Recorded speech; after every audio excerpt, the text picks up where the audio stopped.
Well, Dr. Telfer, we attempted to do this outside, but the winter-like winds got to us. So we were talking about that we've had our first substantial snowfall. And what does that mean in terms of holding classes on campus as we head into the winter months? Well, as you know, we have an expectation that we hold classes. We're open for business. Most of our students either live on campus or they live in the surrounding community, so they can get to classes, and we expect them to. And we expect to hold classes in lots of different kind of weather conditions. Now, there are occasionally times, and very occasionally times, when it's just too difficult and it's dangerous.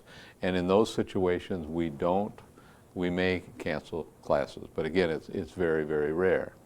The routine really runs like this. At about 4 o'clock or sometimes 4:30, I get up and I consult with the folks who are involved in clearing the sidewalks and clearing the parking lots and so forth.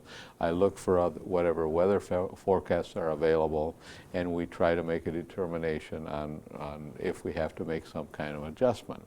If we do, then we try to get the word out as quickly as possible, typically by 5:30 or sometime in that time frame, because we understand that some people drive a distance to get here. That message is then communicated through the standard radio stations and television stations. It's also put on the web, and we will send an email around to folks too, on a campus-wide email, if there's some change like that. I think the best place for people to look, frankly, is the web, because the information we have will be available there.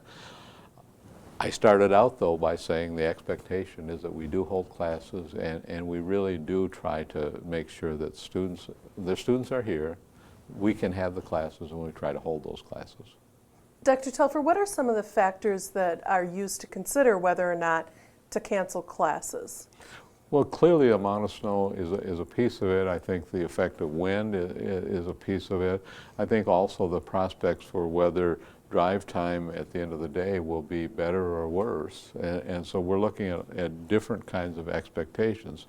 All of this is based as much as possible on forecasts, and you don't know whether the forecasts are going to be reliable or not.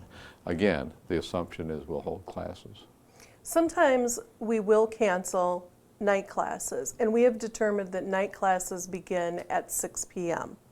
So anything that is held before 6 p.m., there's an the thought is that those classes will be held.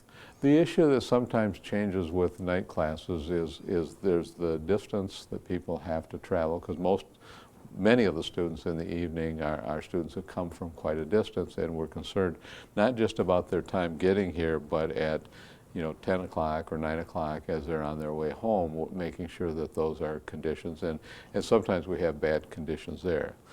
For everyone, we don't want people putting their lives at risk, and we're asked them to understand they need to make the final determination on whether they can make it here. Again, the expectation is we'd have classes. Students, if they cannot get there, need to communicate with their faculty members about their need to be absent, and there are times when an individual student may not feel it's safe to get here. So if someone is questioning whether or not classes are going to be held, the first thing they should do is go to the website. They should go to the web. They assume they're going to be held, check with the web, and then they need to make their own determination on whether conditions are such that they can make it. Great, thank you. Mm-hmm.